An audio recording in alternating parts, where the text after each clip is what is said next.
Hello everyone, how are you? This is Dr. Chavigar.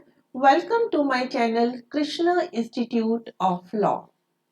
आज के video lecture में मैं आपको बताने वाली हूँ important question transfer of property and easement के। एक्चुअली ये जो सब्जेक्ट है एलएलबी के 3rd सेम में है और बीए एलएलबी के 8th सेम में है। इसका सिलेबस बहुत वास्ट है, तो बच्चों को तैयारी करने में इस सब्जेक्ट की बहुत ही ज़्यादा डिफिकल्टी होती है।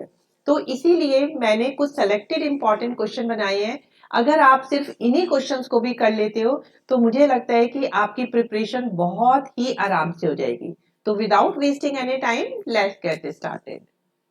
तो हमारा सबसे पहला क्वेश्चन आपको इसमें करना है। देखिए, ट्रांसफर ऑफ प्रॉपर्टी का सब्जेक्ट है, तो आपको सबसे पहले बताना है कि सेल किसे कहते हैं और सेल के एसेंशियल क्या क्या होते हैं और सेल कैसे हम पूरी कर सकते हैं, what is the process of cell.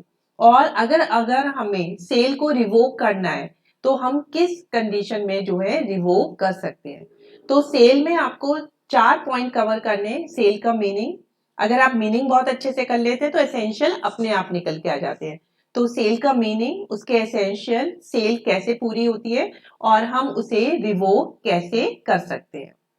अब सेकंड क्वेश्चन हमारा आता है कि अगर एक जने को दूसरे पर्सन को प्रॉपर्टी को ट्रांसफर करना है तो इसको बोलते हैं हम ट्रांसफर ऑफ प्रॉपर्टी। तो ट्रांसफर ऑफ प्रॉपर्टी का क्या मीनिंग है और एक वैलिड ट्रांसफर के क्या क्या एसेंशियल होते हैं, ये बहुत ही इंपॉर्टेंट क्वेश्चन है क्योंकि सब्जेक्ट का नाम भी आपका यहीं से शुरू होता है, ट्रांसफर ऑफ प्रॉपर्टी। तो आपको पता होना चाहिए कि ट्रांसफर ऑफ प्रॉपर्टी किसे कहते हैं और इसके क्या क्या एसेंशियल है। तो देखिए, जब हम प्रॉपर्टी ट्रांसफर कर सकते हैं तो हम सेल से भी कर सकते हैं और हम किसी को लीज भी दे सकते हैं। ठीक है, तो एक आपका लीज का क्वेश्चन भी ये जरूरी आता है। तो इसमें आपको लीज का मीनिंग बताना है, लीज के एसेंशियल बताने हैं और लीज कब डिटरमाइन होता है। डिटरमाइन का मतलब है कि कब ये लीज पूरा होता है, कब हम इसे फॉरफिट कर सकते हैं। और कभी कभी आपसे डिफरेंस पूछा जाता है कि लाइसेंस और ईजमेंट में क्या डिफरेंस है, तो ये आपको कवर करने हैं। अब नेक्स्ट क्वेश्चन होता है कि मॉर्गेज, जिसे आप बोलते हैं गिरवी रखना, कि मॉर्गेज क्या होती है और मॉर्गेज के कितने काइंड होते हैं। डिफरेंट काइंड ऑफ मॉर्गेज बतानी है, जैसे सिंपल मॉर्गेज होती है, इंग्लिश मॉर्गेज होती है। ये शॉर्ट क्वेश्चन में भी पूछ लिया जाता है, तो ये बहुत ही इंपॉर्टेंट क्वेश्चन है। तो मॉर्गेज का मीनिंग और इसके डिफरेंट काइंड कर लीजिए और इसके क्या क्या मोड हैं मॉर्गेज को करने के, तो मोड भी आपको इसके करने हैं। अब हमारा नेक्स्ट क्वेश्चन आता है ईजमेंट का। तो आपको सबसे पहले ईजमेंट का डेफिनेशन देनी है, ईजमेंट के एसेंशियल बताने हैं और ईजमेंट जब क्रिएट होता है तो हमें क्या क्या राइट मिलते हैं और उस पर क्या क्या रेस्ट्रिक्शन होती है। तो ये हमें 4 चीजें इसमें बतानी होती हैं।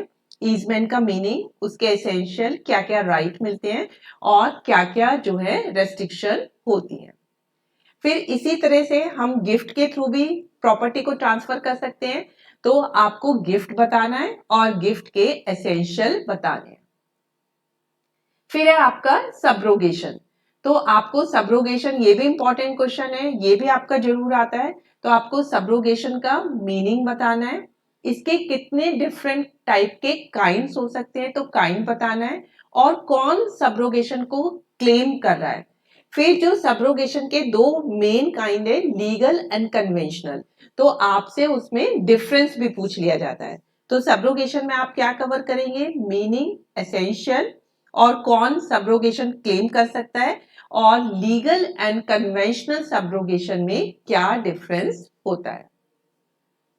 अब हमारा नेक्स्ट क्वेश्चन आता है कि ट्रांसफरेबिलिटी जो है किसी भी प्रॉपर्टी की इनहेरेंट क्वालिटी है, इसके बारे में बताइए।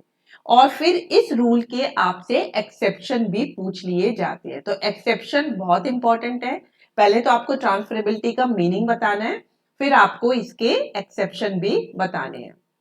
फिर आपसे पूछा जाता है, मैंने अभी आपको क्वेश्चन बताया था ईजमेंट का, कि ईजमेंट और उसके एसेंशियल क्या क्या होते हैं। फिर आपसे एक क्वेश्चन और पूछा जा सकता है कि ईजमेंट की डिस्टरबेंस किसे कहते हैं।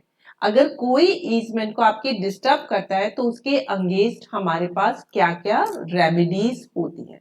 तो आपको रेमेडीज भी जो है ईजमेंट के टॉपिक में कवर करनी है। फिर आपका नेक्स्ट क्वेश्चन आता है कि इसमें एक डॉक्ट्राइन होता है, डॉक्ट्राइन ऑफ पार्ट परफॉर्मेंस। तो आपको पार्ट परफॉर्मेंस का जो डॉक्ट्राइन है उसका मीनिंग बताना है, उसकी क्या क्या कंडीशन होती हैं ये बतानी है। और कभी कभी आपसे पूछ लिया जाता है कि जो पार्ट परफॉर्मेंस का इंडियन डॉक्ट्राइन है और इंग्लिश डॉक्ट्राइन है, दोनों में एक कंपैरेटिव स्टडी आपसे पूछी जाती है। फिर आपका नेक्स्ट क्वेश्चन है कि अगर हम प्रॉपर्टी को अनबॉर्न पर्सन को ट्रांसफर करना चाहते हैं तो किस एक्सटेंट तक हम कर सकते हैं। किस एक्सटेंट का मतलब होता है कितनी प्रॉपर्टी ट्रांसफर कर सकते हैं और किस तरीके से हम अनबॉर्न पर्सन को प्रॉपर्टी जो है ट्रांसफर कर सकते हैं। तो ये आप इतने क्वेश्चन भी कर लेंगे लॉन्ग में, तो इसी से आपके शॉर्ट भी निकल जाएंगे और लॉन्ग भी निकल जाएंगे। फिर आप ये शॉर्ट नोट्स कर लीजिएगा। लास्ट क्वेश्चन है, एक तो ऑनरस गिफ्ट पूछी जाती है, गिफ्ट के जब आप टाइप करते हो तो ऑनरस गिफ्ट आती है। फिर चार्ज किसे कहते हैं। फिर एक्सचेंज पूछ लिया जाता है कि एक्सचेंज जो है क्या चीज होती है।